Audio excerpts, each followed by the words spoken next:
কয়েকটা কাজ আমি বলি। প্রথম কাজ হচ্ছে নিয়াত করতে হবে যে এই রমাজানটাতে আমি আমার সমস্ত গুনাহ মাফ করানোর চেষ্টা করব। কারণ নবী সাল্লাল্লাহু আলাইহি ওয়াসাল্লাম বলেছেন, সেই ব্যক্তির জন্য ধ্বংস যে ব্যক্তি রমজান মাসকে পেয়েছে কিন্তু তার গুনাহ মাফ করাতে পারেনি।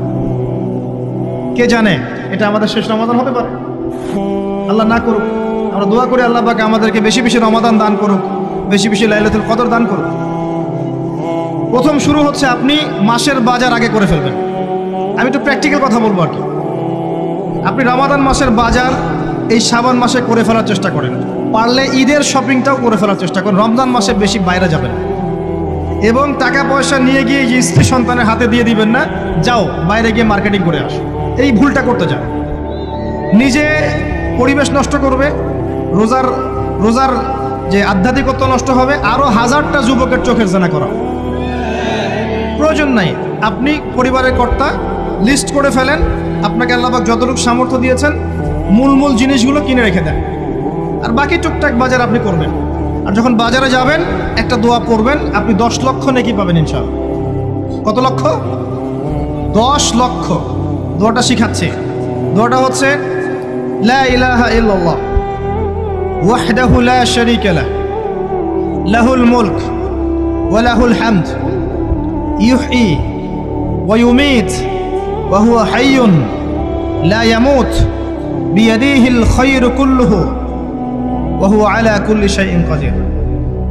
একবার পড়লে 10 লক্ষ নেকি পাবেন বাজারে গিয়ে।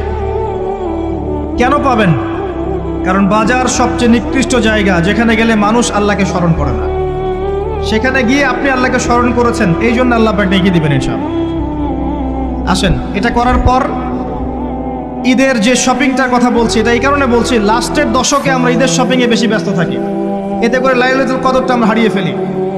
লাস্টের দশক আমরা হয় ইতেকাফ করব, না হলে বাসায় নামাজ পড়বো, পরিবারবর্গকে নিয়ে রাত জাগবো। পারা যাবে ইনশাআল্লাহ? তারাবির নামাজ তো পড়বোই ইনশাআল্লাহ জামাতে। এবং আপনি 20 পড়েন আর 8 পড়েন, আপনি নামাজের কোয়ালিটিটাকে ভালো করার চেষ্টা করেন, নামাজের কোয়ালিটিটাকে বেস্ট করেন। ধীরে ধীরে তেলাওয়াত করেন, ধীরে ধীরে রুকু সেজদা করেন, নামাজটাকে এনজয় করেন। সময় নিয়ে, টাইম নিয়ে, 2 ঘন্টা সময় লাগুক, 3 ঘন্টা সময় লাগুক, এনজয় করে নামাজ পড়েন। আল্লাহ পাক তৌফিক দান করুন। এরপর শেষ রাতে আবার ওঠেন, পরিবারবর্গকে নিয়ে নামাজে দাঁড়ান, একসাথে জামাত করে নামাজ পড়েন, পরিবারে নফল নামাজ পড়েন, বাসায় বরকত হবে ইনশাআল্লাহ। রাত জাগেন, বেশি বেশি দোয়া করেন, একটু তেলাওয়াত করেন, একটু জিকির করেন, তাসবিহ তাহলিল করেন, রাতটা কাটিয়ে দেন। শেষের দশকে মার্কেটে ঈদের শপিং করতে যায় না।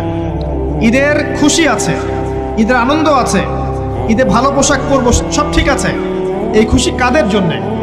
ক্বাদ আফলাহা মান তাযাক্কা ওয়া যাকারা ইসমা রাব্বিহি ফাসাল্লা। কার জন্য ঈদের খুশি? যে ব্যক্তি রমজান মাসে আত্মশুদ্ধি অর্জন করতে পেরেছে, রোজা রেখেছে, যাকাত দিয়েছে, নামাজ পড়েছে, লাইলাতুল কদরে রাত জেগেছে, তারাবি পড়েছে, ইত্যাদি ইত্যাদি।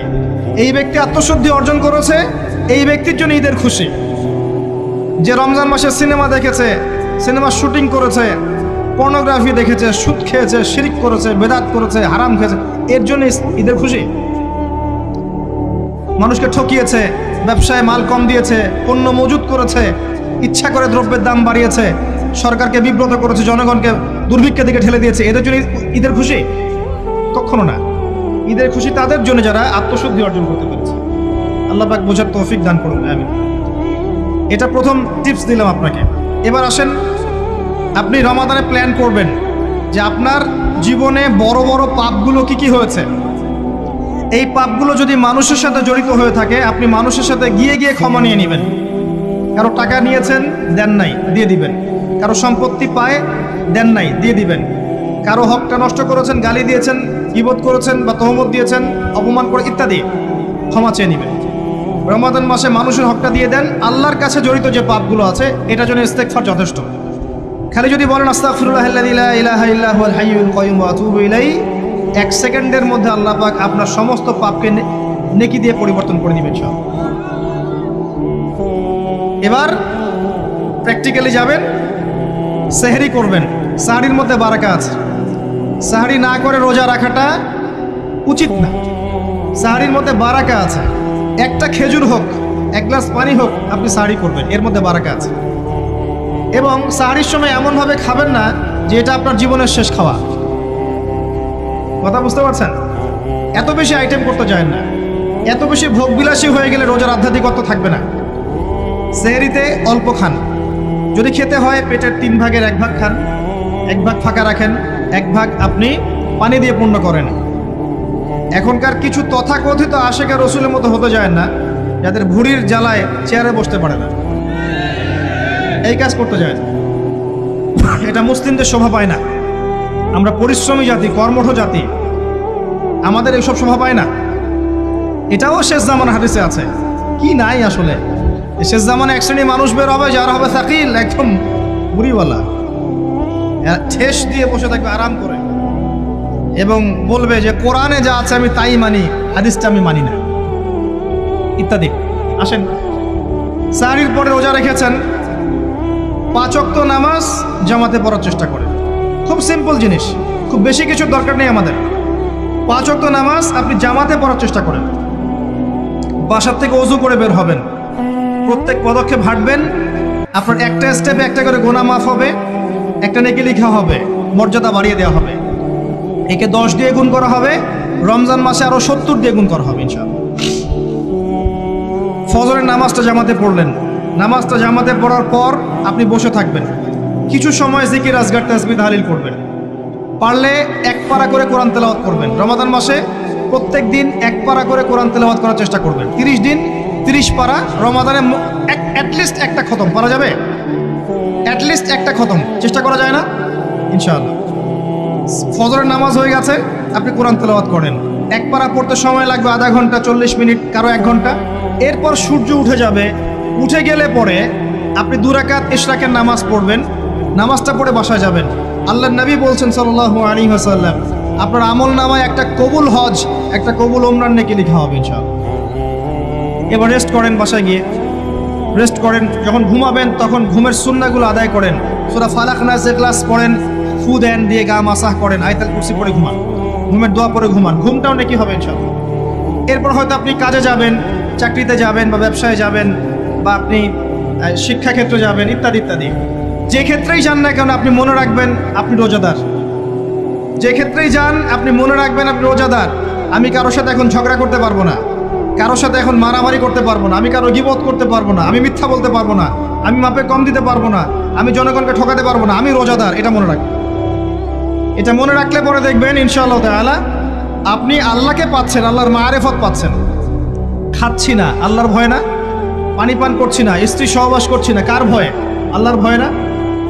এত কঠিন কাজ করার পরেও রোজার নেকি পাওয়া যাবে না যদি রোজা রাখা অবস্থায় আমি মিথ্যা বলি, মাপে কম দেই, গীবত করি, সুদ খাই, জেনা করি, ইত্যাদি। নবী সাল্লাল্লাহু আলাইহি ওয়াসাল্লাম বলেছেন, সেই ব্যক্তির পানাহার ছেড়ে দেয় আল্লাহর কিচ্ছু যায় আসে না, যে ব্যক্তি রোজা রেখে অশ্লীল কাজ করেছে। মা বোনদেরকেও বলবো, রোজা রেখে যদি বেপরদায় চলেন রোজার কোনো দাম নাই। রোজা রেখেও যদি এমন কাপড় পরে চলেন যেই কাপড় পরা না পরে একই কথা, ঢাকা শহরের ফ্যামিনিস্ট মেয়েদের মতো জিন্স আর গেঞ্জি পরে ঘোরেন, রোজা রাখা না রাখা পরে একই কথা। এটা রোজা হয়নি, উপবাস হয়েছে, উপবাস। ইকোনমিক সেকশন আমরা যারা আছি, আমরা যদি রোজা রেখেও সুদ খাই, আমার রোজা রাখা না রাখা আল্লাহর কিচ্ছু যায় আসে না। আমরা ধর্মীয় ক্ষেত্রে যারা আছি, জানা অনুযায়ী আমল যদি না করি, দিনকে দুনিয়ার স্বার্থে ব্যবহার করি, আমাদের রোজা রাখা না রাখায় কিছু যায় আসে না। আমরা যদি মিথ্যা বলি, অন্যের গীবত করি, অশ্লীল কাজ করি, গার্লফ্রেন্ডের সাথে সময় কাটাই, ওর সাথে কফি খেতে যাই, ডেটিং করতে যাই, এই যে ফেসবুকের মাধ্যমে চ্যাটিংয়ে প্রেম করি, ইউটিউবে অশ্লীল ভিডিও দেখি, পর্নোগ্রাফি দেখি, ইত্যাদি ইত্যাদি, এইসব রোজা রাখা না রাখা আল্লাহর কিচ্ছু যায় আসে না। আমি হাত জোর করে মিনতি করছি ভাই, খাওয়া পান করা, স্ত্রী সহবাস ছেড়ে দেওয়ার নাম রোজা নয়, এটার নাম রোজা নয়, এটা একটা অংশ রোজার মাত্র। রোজা রেখে আল্লাহর যাবতীয় হারাম ত্যাগ করলে পরে রোজা হবে ইনশাআল্লাহ। এই কাজগুলো করার চেষ্টা করি, আল্লাহ পাক তৌফিক দান করুন। রোজা রাখা অবস্থায় আপনি বেশি বেশি জিকির করবেন। কি করবেন? সুবহানাল্লাহ পড়বেন, আলহামদুলিল্লাহ পড়বেন, আল্লাহু আকবার পড়বেন, লা ইলাহা ইল্লাল্লাহ পড়বেন, লা হাওলা ওয়ালা কুওয়াতা ইল্লা বিল্লাহ পড়বেন হাসবি আল্লাহ ওয়া নি'মাল ওয়াকিল, সুবহানাল্লাহি ওয়া বিহামদিহি, সুবহানাল্লাহিল আযীম, সুবহানাল্লাহিল আযীম ওয়া বিহামদিহি পড়বেন আস্তাগফিরুল্লাহ ওয়া আতুবু ইলাইহি, আস্তাগফিরুল্লাহ ওয়া আতুবু ইলাইহি, পড়বেন লা ইলাহা ইল্লাল্লাহ ওয়াহদাহু লা শারীকা লাহু লাহুল মুলকু ওয়া লাহুল হামদু ওয়া হুয়া আলা কুল্লি শাইইন কাদির। পারা যাবে না ইনশাআল্লাহ? বেশি বেশি পড়বেন। আরেকটা কাজ করবেন, প্রতিটা কাজ নবী সাল্লাল্লাহু আলাইহি ওয়াসাল্লামের সুন্নাহ মাফিক করার চেষ্টা করবেন। সুন্নাহ মাফিক, খাচ্ছেন তার সুন্নাহ মাফিক, টয়লেট করছেন তার সুন্নাহ মাফিক, ঘুমাচ্ছেন তার সুন্নাহ মাফিক। সুন্নাহর বইগুলো আছে না বাজারে, কিনে নেবেন, কিনে নিয়ে দেখবেন প্রতিটা কাজ কিভাবে করলে সুন্নাহ হবে। এই কাজগুলো করতে গিয়ে আপনাকে গভর্নমেন্ট বাধা দিবে, বিশ্বের পরাশক্তিরা বাধা দিবে, আপনাকে কি কেউ পিটাবে এগুলো করলে, জেল খাটাবে? এগুলো আমাদের ব্যক্তি স্বার্থের ব্যাপার, ইচ্ছা করলেই করা যায়। এই ইচ্ছাটা আল্লাহ পাক আমাদের অন্তরে জাগ্রত করুন, আমিন। একটা কাজের কথা বলবো, নর্মালি আমরা ফরজগুলোতে বেশি ফোকাস করি, ফরজ ওয়াজিবে। রমজান মাসের সুন্নত মোস্তাহাবেও ফোকাস করতে হবে। রমাদানে একটা নফল আপনাকে ফরজের নেকি দিয়ে দিবে ইনশাল্লাহ, রমাদান একটা সুন্নাহ আপনাকে ফরজের নেকি দিবে ইনশাল্লাহ। তো রমজান মাসে শুধু ফরজ নয়, একটু সুন্নাহ সালাতগুলো, নফল সালাতগুলো একটু বেশি বেশি পড়ার চেষ্টা করি, আল্লাহ পাক তৌফিক দেন। স্পেশালি একটা কাজ করার চেষ্টা করতে পারি, ওযু যখন ভেঙে যায়, টয়লেট করলেন ওযু ভেঙে গেল, সাথে সাথে হালকা করে ওযু করে ফেলার চেষ্টা করেন, সবসময় পবিত্র থাকার চেষ্টা করেন। বেলাল আল হাবাশী নাম শুনেছেন? রাদিয়াল্লাহু আনহু। নবী সাল্লাল্লাহু আলাইহি ওয়াসাল্লাম বলছেন, আমি যখনই জান্নাতে গিয়েছি বেলাল তোমার পায়ের শব্দ শুনেছি। সুবহানাল্লাহ। যেই বেলালকে উত্তপ্ত মরুভূমিতে শুইয়ে নির্যাতন করা হচ্ছে, সেই বেলাল বলছেন আহাদুন আহাদ। সেই বেলাল রাদিয়াল্লাহু আনহুর নামে শানে সূরা নাজিল হচ্ছে, কুল হুয়াল্লাহু আহাদ। ওই বেলাল রাদিয়াল্লাহু আনহুকে নবী সাল্লাল্লাহু আলাইহি ওয়াসাল্লাম বলছেন, যখনই জান্নাতে যাই তোমার পায়ের আওয়াজ শুনি, তুমি কি এমন আমল করো যার কারণে এই মর্যাদা তোমার? বেলাল রাদিয়াল্লাহু আনহু বলছেন, আমি তো স্পেশাল তেমন কোনো আমল করি না, আপনারা যা করেন আমিও তাই করি, তবে আমার যখনই ওযু ভেঙে যায় আমি ওযু করি, আর আমি ওই ওযু দিয়ে 2 রাকাত নামাজ পড়ি। এটাকে তাহিয়াতুল ওযুর নামাজ বলে। রমজান মাসে করার চেষ্টা করি, আল্লাহ পাক তৌফিক দান করুন। আমরা অনেকে মসজিদে যাই, ধাপ করে বসে পড়ি, করি না এই কাজটা? মসজিদে গিয়েছি, ধাপ করে আগে বসে পড়ি। মসজিদে গিয়ে 2 রাকাত নামাজ পড়ে বসা সুন্নত। মিনিমাম 2 রাকাত নামাজ পড়ে বসলে আপনি তাহিয়াতুল মসজিদের নেকি অর্জন করলেন, মসজিদের হকটা আদায় করলেন। ওই জায়গা আপনার জন্য সেজদার সাক্ষী থাকলো, কিয়ামতের মাঠে আপনার পক্ষে সাক্ষী দিবেন ইনশাআল্লাহ। এই সুন্নাহগুলো আমরা চর্চা করার চেষ্টা করি রমজান মাসে। রমজান মাসে দাড়িটা ছেড়ে দেন, দাড়িটা ছেড়ে দেন। এটা একমাত্র ভিজিবল সুন্নাত, দৃশ্যমান সুন্নাত, যেটা আপনার সাথে কবরে যাবে। যখন কাফন দেয়া হবে তখন দেখা যাবে না আমার সাথে আর কোন কোন সুন্নাহ আছে, এই একটা সুন্নতই দেখা যাবে আমার সাথে কবরে যাচ্ছে। কথা কি বুঝতে পারছেন? আর এটাকে আমরা এখন যত পারি মেয়ে হওয়ার চেষ্টা করছি। নবীজি বলেছিলেন শেষ জামানায় ছেলেরা মেয়েদের পোশাক পরবে আর মেয়েরা ছেলেদের পোশাক পরবে। দেখবেন মেয়েরা এখন ফর্মাল পোশাক পরছে, জিন্সের গেঞ্জি পরে ঘুরছে, আর ছেলেরা ক্লিন শেভড। ছেলেরা মেয়েদের মতো গাল বানাচ্ছে। আর কোন সাইনের জন্য অপেক্ষা করছেন? নবীজি বলেছিলেন উঁচু উঁচু বিল্ডিং নির্মাণের প্রতিযোগিতা করা হবে। একবার এয়ারে ঢাকার কাছাকাছি আসবেন, এয়ারে তো সফর করেছেন আপনারা অনেকেই, যখন এয়ার ফ্লাই করে টেক অফ করে বা ল্যান্ড করে তখন ঢাকার কাছাকাছি, তখন উপর থেকে আপনি ঢাকাকে দেখবেন। কেন বলেছি this is the city of Akhiruzzaman? কেন বলেছি? নবীজি বলেছেন কিয়ামতের 2টা মেজর সাইন, 2টার মধ্যে একটা হচ্ছে আনতারাল হুফাতাল উরাতাল আলাতা রিয়াশা ইয়াতাতাওয়ালুনা ফিল বুনিয়ান। যখন সমাজের দরিদ্র শ্রেণীর মানুষেরা, যাদের পায়ে স্যান্ডেল ছিল না, গায়ে কাপড় ছিল না, এরা উঁচু উঁচু বিল্ডিং নির্মাণের প্রতিযোগিতা করতে থাকবে, ফান্তাজিরিস সাআহ, তখন কিয়ামতের অপেক্ষা করতে থাকবে। আজকে থেকে 100 বছর আগে ছিল এগুলা? 200 বছর আগে ছিল? সুবহানাল্লাহ। আর কোন সাইনের জন্য অপেক্ষা করছেন?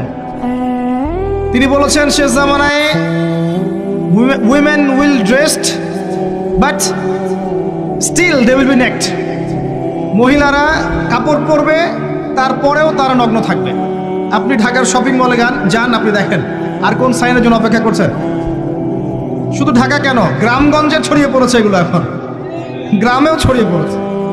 গ্রামে আরো বেশি দেখা গেছে মাশাআল্লাহ। গ্রামে গিয়ে আমরা হতভাগ, সুবহানাল্লাহ। গ্রামের মেয়েগুলা, গ্রামের মেয়ে ঢাকা শহরের মেয়েকে পার করে ফেলেছে। বাদ দেন, ওদিকে না যাই, ডিফারেন্ট টপিক। আমরা রমাদান মাসের সুন্নাহগুলো আমল করার চেষ্টা করি। তাহিয়াতুল মসজিদ আমল করার চেষ্টা করেন, তাহিয়াতুল ওযু আমল করার চেষ্টা করেন, বেশি বেশি জিকির করেন।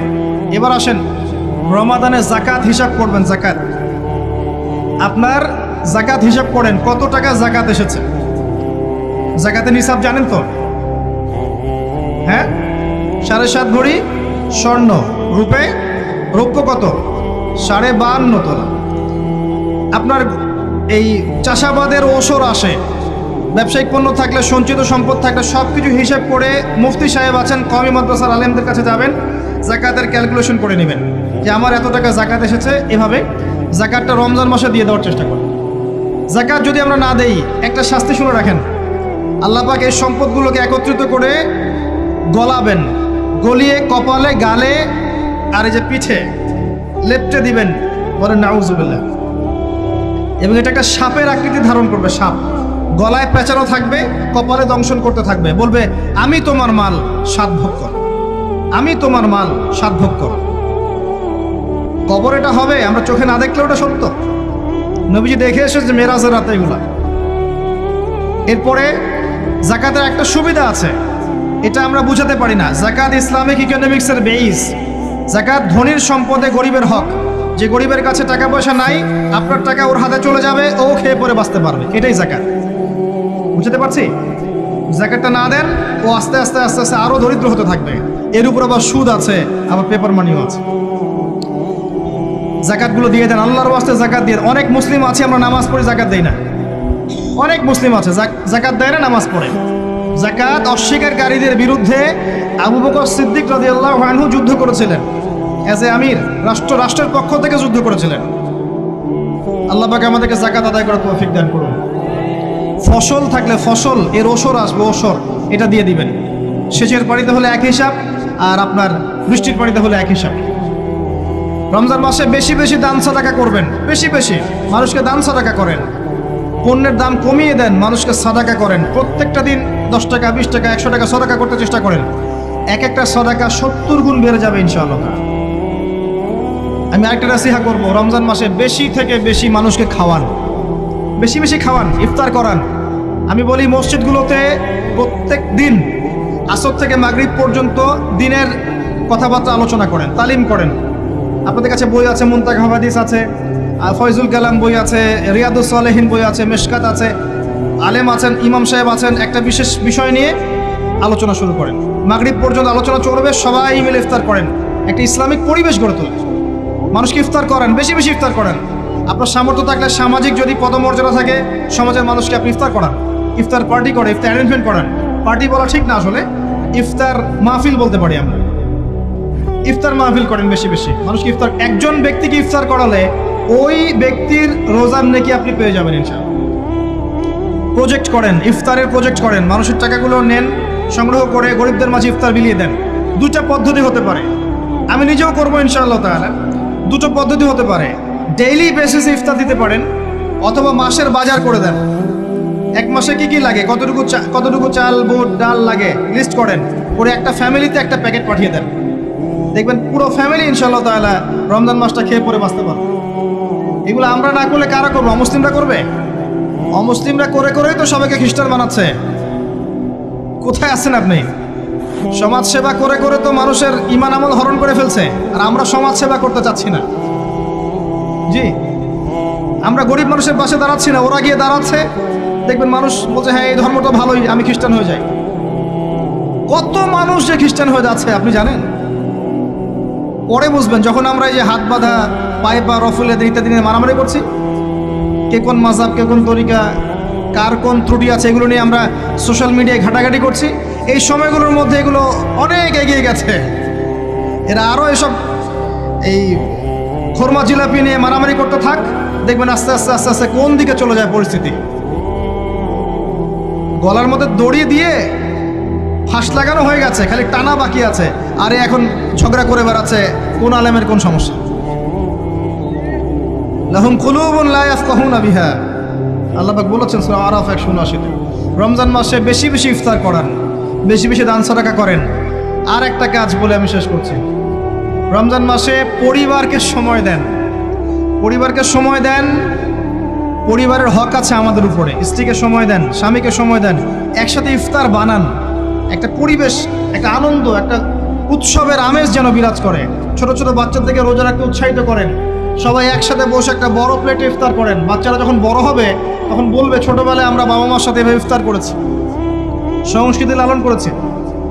পারিবারিক হৃদ্যতা চলে আসেন, প্রতিবেশীকে ইফতার পাঠান, প্রতিবেশীকে ইফতার হাদিয়ে দেন, মসজিদে একসাথে ইফতার করেন। তারপর রাতের বেলা তাহাজ্জুদে দাঁড়ান, তারাবিতে দাঁড়ান, তারাবির নামাজে ধীর স্থিরভাবে কেরাত করে। ইমাম যাকে নিযুক্ত করবেন তাকে সুললিত কণ্ঠে কোরআন তেলাওয়াত করতে বলবেন, ধীর স্থিরভাবে, তাকে প্রেশার দিবেন না। তার দায়িত্ব নিয়ে নেন। ইমাম হাফেজদের পুরো মাসের দায়িত্ব নেন, তার পরিবারের দায়িত্ব নেন। একটা সম্মানজনক হাদিয়ার ব্যবস্থা করে দিবেন যাতে করে তারা নিশ্চিন্তে থাকে পুরো মাস, তাকে অন্যদিকে ফোকাস করতে না হয়। অন্য অন্য কান্ট্রিতে যখন কোনো সায়েন্টিস্ট থাকে তার পরিবারের দায়িত্ব পুরো রাষ্ট্র নিয়ে নেয়, সে ঠান্ডা মাথায় গেলে গবেষণা করবে। একই প্রসেস, আপনি আলেম ওলামা ইমাম হাফেজদের দায়িত্ব নিয়ে নেন, তার পরিবারের দায়িত্ব নিয়ে নেন। বা হুজুর আপনি আপনার কাজ করেন, আমরা আপনার পরিবার দেখছি। তাকে আপনি কোরআন তেলাওয়াত করতে দেন, কোরআন হিফজ করবে, মানুষকে কোরআন শেখাবে, তারাবির নামাজ পড়বে, ইমামতি করবে, মানুষকে দার্স দিবে, খুতবা দিবে। আসেন যে মেজর পয়েন্টটা বাকি আছে সেটা বলি। তার আগে এটাও বলি যে ইফতার করার সময় বেশি খাবেন না। যদি আপনি বেশি খান তাহলে আপনি তারাবির নামাজে দাঁড়াতে পারবেন। আর একটা মেজর কথা, এটা লাস্ট পয়েন্ট, সেটা হচ্ছে এই মাসে কি নাজিল হয়েছে ভাই, কোন কারণে এই মাসটা সম্মানিত। এই মাসে আল্লাহর কিতাবকে সময় দিতে হবে, এই কিতাবকে সময় দিতে হবে। আল্লাহ রাব্বুল আলামিন বলেছেন এই কিতাবের মধ্যে সব কিছুর সমাধান আছে। আল্লাহ পাক বলেছেন এই কিতাবে কোনো সন্দেহ নাই। আল্লাহ পাক বলেছেন এই কিতাব আমাদের জন্য সুসংবাদ এবং শেফা, আরোগ্য, রহমা। এখন একটু বসেন, একটু সময় নেন। এই কিতাব প্রথমত আপনাকে তিলাওয়াত করা শিখতে হবে। রমজান মাস আসার আগেই আপনি তিলাওয়াত করা শিখে ফেলেন। যদি না জানেন, রমজান মাসে পুরো 1 মাস তাজবিদ শিখবেন স্থানীয় ইমামের কাছে, পারবেন না? 1 মাসের মধ্যে কোরআন তেলাওয়াত শেখা সম্ভব, 1 মাসে শেখা সম্ভব। বলছিলাম রমাদান মাস এবং লাইলাতুল কদরকে সম্মানিত করা হয়েছে একটা কারণেই, কারণ এই মাসে এই রাতে আল কোরআন নাজিল করা হয়েছে, এটাই কারণ। কোরআন কখন নাজিল হলো? যখন সমাজে সুদ আছে, মদ আছে, জেনা আছে, ব্যভিচার আছে, শিরক আছে, এরকম সমাজে প্রথম কি নাজিল হলো? পড়ো।